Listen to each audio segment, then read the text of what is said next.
Hello. Just piggybacking off of my previous thoughts, I was thinking about the fact that I've recently been finding feathers.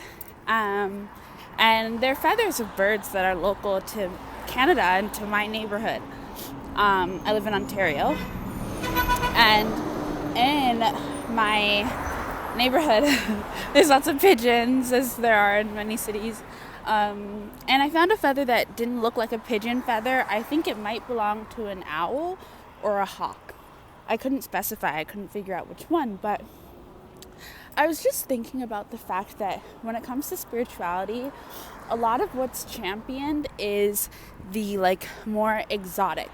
um, more exotic representatives of nature, especially when it differs from what is around you.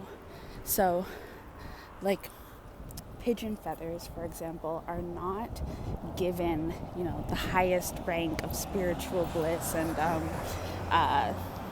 power compared to like an ostrich feather or something that you would have to go buy rather than something you would find along your path. And even if 1,000 pigeon feathers laid out, along your path, you probably would not think to pick them up and take them as a gift from Earth, from the birds, from pigeons, rather than if you were to find, some more less everyday looking feather. And it makes me think about the way that we're kind of subtly being prepped by this expression or exploration of spirituality to look at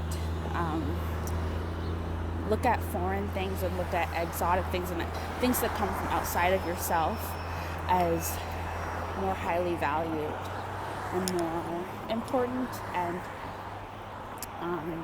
giving you access to a greater form of spirituality than what you can find in your neighborhood.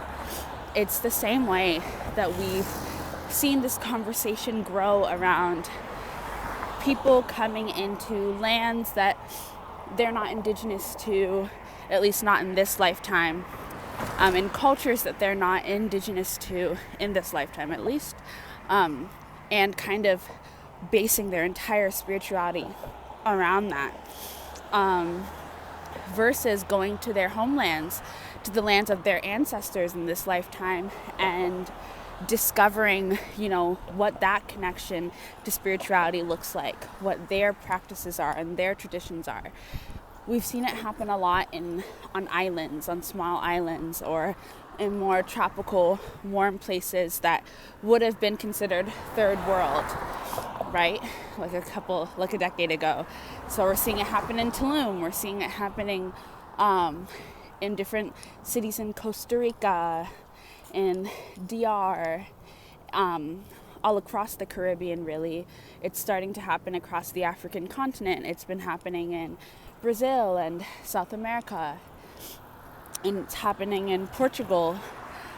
So different places, in Bali, places like that. So going outside of yourself, going to the exotic, going to what is foreign to you to establish spiritual dominance.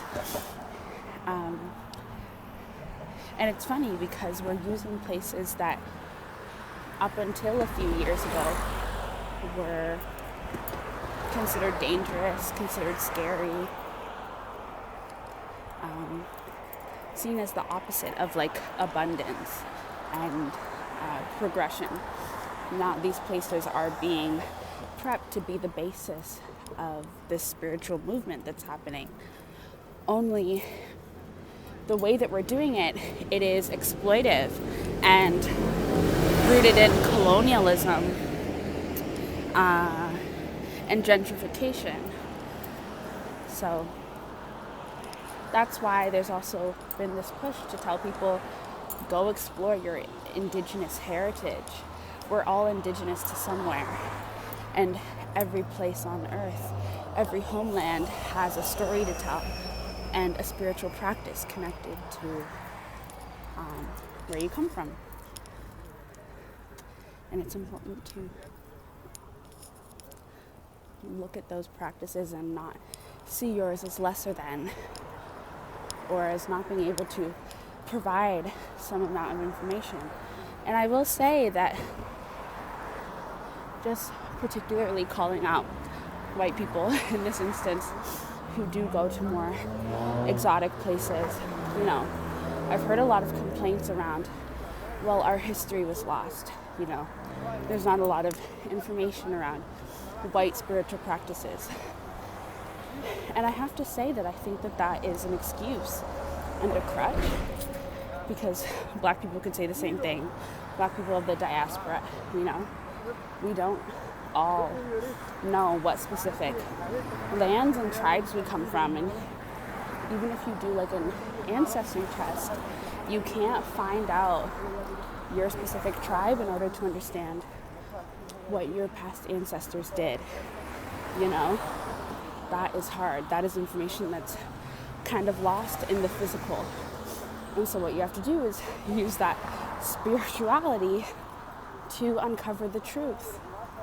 And if everybody is an expert at channeling and accessing the Akashic records and basically this huge spiritual guru, then everyone should be able to access information that has been lost here in the 3D.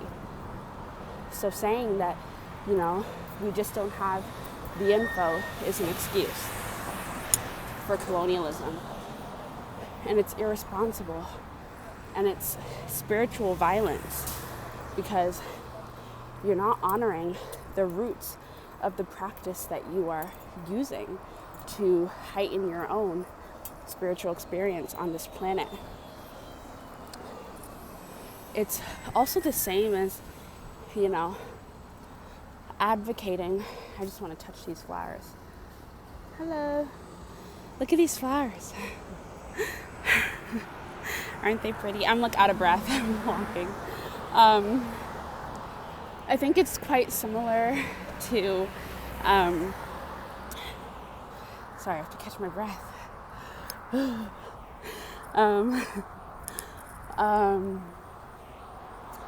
What was I saying, God?